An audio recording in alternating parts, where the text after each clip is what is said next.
மயிலத்தமடு விவகாரம் அதிகாரிகளுக்கு ரணில் விடுத்த பணிப்புரை. இலங்கையில் இனப்பிரச்சினை என்று ஒன்றுமில்லை, கம்பன்பில உறுதி. ஸ்ரேல்கமா சுக்கிரமடையும் போர், வெளிநாட்டவர்கள் வெளியேறு ஒப்பந்தம். மயிலத்தமடு மாதவனை கால்நடை வளர்ப்பு பண்ணையாளர்கள் தமது மேய்ச்சல் தரை காணிகளில் தனியார் ஆக்கிரமிப்புகள் இடம்பெற்றுள்ளதாக கடந்த சில மாதங்களாக குற்றச்சாட்டுகள் முன்வைத்து வரும் நிலையில் இந்த பிரச்சினை தொடர்பில் விசேட கலந்துரையாடல் நடைபெற்றது. குறித்த கலந்துரையாடல் இன்று அதிபர் ரணில் விக்ரமசிங்க தலைமையில் அதிபர் செயலகத்தில் இடம்பெற்றது. இந்த கலந்துரையாடலில் கிழக்கு மாகாண ஆளுநர் செந்தில் தொண்டமான், அதிபரின் செயலாளர், ஆளுங்கட்சி அமைச்சர்கள், நாடாளுமன்ற உறுப்பினர்கள், அரசு அதிபர், மகாவலி பணிப்பாளர், காவல்துறை மா அதிபர் மற்றும் வனவிலங்கு அதிகாரிகள் ஆகியோர் கலந்து கொண்டனர். விவசாயம் மற்றும் கால்நடை வளர்ப்பு என்பன இந்த நாட்டின் முதுகெலும்பாகும். இவை இரண்டும் பாதுகாக்கப்பட வேண்டும். வெளி மாவட்டங்களில் இருந்து வந்து மட்டக்களப்பு மயிலத்தமடுவில் விவசாயம் மேற்கொள்பவர்களுக்கு அவர்களை பிரதிநிதித்துவப்படுத்தும் மாவட்டங்களிலேயே விவசாயம் மேற்கொள்ள மாற்று இடஒதுக்கீடுகள் வழங்க அதிகாரிகளுக்கு அதிபர் பணிப்புரை விடுத்தார். இவ்வாறு மாற்று இடங்கள் வழங்குவதனூடாக பண்ணையாளர்கள், விவசாயிகள் என இரு தரப்பினருடைய பிரச்சினைகளும் முடிவுக்கு வரும் என அதிபர் மேலும் தெரிவித்தார். மேலும் பண்ணையாளர்களின் பிரச்சினைகள் முடிவுக்கு வரும் வரை கால்நடைகளுக்கு உணவுகளை வழங்க தேவையான உதவித்தொகைகளை வழங்குமாறும் அதிபர் அதிகாரிகளுக்கு பணிப்புரை வழங்கினார். இலங்கையில் இனப்பிரச்சினை என்று ஒன்றுமில்லை. இங்குள்ள தமிழ் அரசியல்வாதிகள் தான் அரசியல் பிழைப்புக்காக இனப்பிரச்சினை நிலவுகின்றது என்றும் தீர்வு வேண்டும் என்றும் கூக்குரல் இடுகின்றனர் என கொழும்பு மாவட்ட நாடாளுமன்ற உறுப்பினர் உதய கம்பன்பில தெரிவித்துள்ளார். சமகால அரசியல் நிலவரம் தொடர்பில் கருத்துரைக்கும் போதே அவர் மேற்கண்டவாறு கூறினார். மேலும் அவர் தெரிவிக்கையில், தமிழ் மக்கள் நாட்டில் உள்ள 25 மாவட்டங்களிலும் சுதந்திரமாக வாழ்கின்றார்கள். இலங்கையில் எந்த ஒரு இடமும் தமிழர்களுக்கு சொந்தமல்ல. ஆனால் நாட்டில் உள்ள 25 மாவட்டங்களிலும் அவர்கள் சுதந்திரமாக வாழ்வதற்கு பெரும்பான்மை இனத்தவர்களான சிங்களவர்கள் அனுமதி அளித்துள்ளார்கள். இதனை சர்வதேச சமூகம் கவனத்தில் கொண்டு செயல்பட வேண்டும்.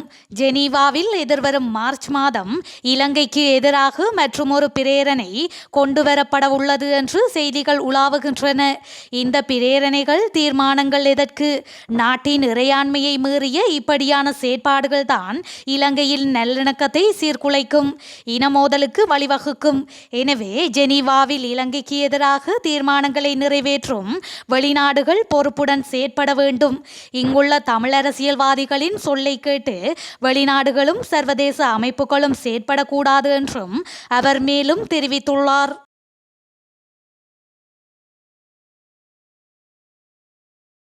யாழ் மாவட்டத்தில் உள்ள சந்தைகளில் நடைமுறையில் உள்ள 10% கழிவு நடைமுறையினை உடனடியாக நிறுத்தி குறித்த சம்பவத்துடன் தொடர்புடையவர்களை கைது செய்யுமாறு விவசாய அமைச்சர் மஹிந்த அமரவீர காவல்துறையினருக்கு உத்தரவிட்டுள்ளார். யாழ் மாவட்ட செயலகத்தில் இன்று இடம்பெற்ற மாவட்ட விவசாய குழு கூட்டத்தில் வைத்து இந்த உத்தரவை பிறப்பித்துள்ளார். வடக்கு மாகாண ஆளுநரினால் யாழ்ப்பாண மாவட்டத்தில் உள்ள சில சந்தைகளில் விவசாயிகளிடமிருந்து 10% கழிவு அறவிடும் நடைமுறை செயற்படுத்தப்படுகின்றது. குறிப்பாக திருநெல்வேலி, மருதனார்மடம், சாவகச்சேரி, கொடிகாமம் சந்தைகளில் விவசாயிகளிடம் கழிவு அறவிடும் நடைமுறை இடம்பெற்று வருகின்றது. எனவே விவசாயிகள் இது தொடர்பில் முறைப்பாட்டினை பதிவு செய்வதில் தயக்கம் காட்டுவதால் பொதுவான தீர்மானமாக, பொதுவான முறைப்பாடாக எடுத்து நடவடிக்கை எடுக்க வேண்டும் என கோரிக்கை விடுக்கப்பட்டது.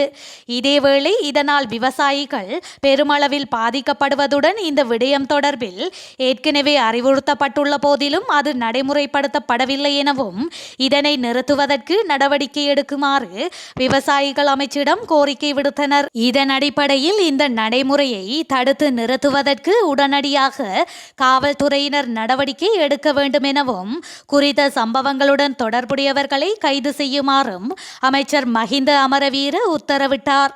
அத்துடன் குறித்த சம்பவத்தினை காவல்துறையினரால் மாத்திரம் தடுத்து நிறுத்த முடியாது.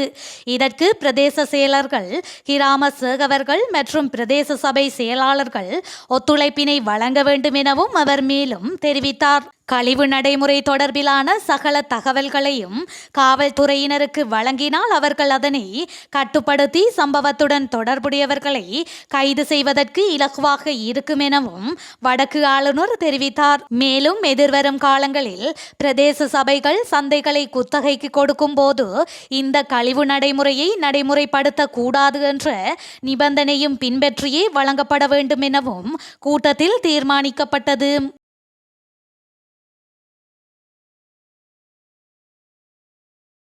நாமல் ராஜபக்ஷவை எதிர்க்கட்சி தலைவராக நியமிக்க வேண்டும் என ஸ்ரீலங்கா பொதுஜன பெரமுனவின் உறுப்பினர்கள் குழு ஒன்று கருத்து வெளியிட்டுள்ளது. இதன்படி ஸ்ரீலங்கா பொதுஜன பெரமுனவின் நாடாளுமன்ற உறுப்பினர்கள் எதிர்க்கட்சியில் அமர வேண்டும் என இந்த நாடாளுமன்ற உறுப்பினர்கள் முன்மொழிந்துள்ளதாக தெரிய வந்துள்ளது. பொதுஜன பெரமுனவின் நாடாளுமன்ற உறுப்பினர்கள் குழு ஒன்று அண்மையில் இடம்பெற்ற விசேட கலந்துரையாடலில் இது தொடர்பில் விரிவாக கலந்துரையாடியதாக அறிய முடிகின்றது. இங்கு பல்வேறு முரண்பட்ட கருத்துக்கள் முன்வைக்கப்பட்டுள்ள போதிலும் ஸ்ரீலங்கா பொதுஜன பெரமுனவின் எதிர்காலத்தை பாதுகாப்பதற்காக இந்த நேரத்தில் கடுமையான தீர்மானம் எடுக்கப்பட வேண்டும் என நாடாளுமன்ற உறுப்பினர்கள் கருத்து தெரிவித்துள்ளனர். எனினும் பொதுஜன பெரமுன இந்த வேளையில் எதிர்க்கட்சியில் அமர்ந்தால் அது அரசாங்கத்திற்கு பாதிப்பை ஏற்படுத்தக்கூடும் என்பதால் இவ்வாறானதொரு தீர்மானத்தை தற்போது எடுப்பது பொருத்தமானதல்ல என மற்றுமொரு நாடாளுமன்ற உறுப்பினர் தெரிவித்துள்ளனர். நாடாளுமன்றத்தில் பொதுஜன பெரமுனவுக்கு பெரும்பான்மை உறுப்பினர்கள் இருப்பதால் அதனை மிக இலகுவாக செய்து முடிக்க முடியும்.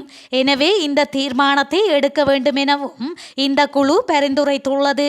இந்த தீர்மானம் தொடர்பில் மேலும் பரிசீலிக்கப்பட வேண்டும் எனவும் இது தொடர்பில் பொதுஜன பெரமுனவின் தலைவர் மஹிந்த ராஜபக்ஷவும் பொதுஜன பெரமுனவின் ஸ்தாபகரான பசில் ராஜபக்ஷவுக்கும் அறிவிக்கப்பட வேண்டும் எனவும் இந்த எம்பிக்கள் குழுவினால் பரிந்துரைக்கப்பட்டுள்ளது. அதிபர் ரணில் விக்ரமசிங்க தனது கட்சியின் சிரேஷ்ட உறுப்பினர்களுக்கு அமைச்சு பதவிகளை வழங்காததற்கு வருந்துவதாக அண்மையில் பொதுஜன பெரமுனவின் சிரேஷ்ட மற்றும் மாவட்ட தலைவர் ஒருவர் தெரிவித்திருந்தார். ஆனால் இந்த கலந்துரையாடலில் இறுதி தீர்மானத்தை எட்டுவது தொடர்பில் மேலும் பரிசீலித்து தற்போதைய அரசாங்கத்தின் நடவடிக்கைகளை மிக குறுகிய காலத்திற்கு ஆராய்ந்து முடிவெடுக்க வேண்டும் எனவும் தெரிவிக்கப்பட்டுள்ளது.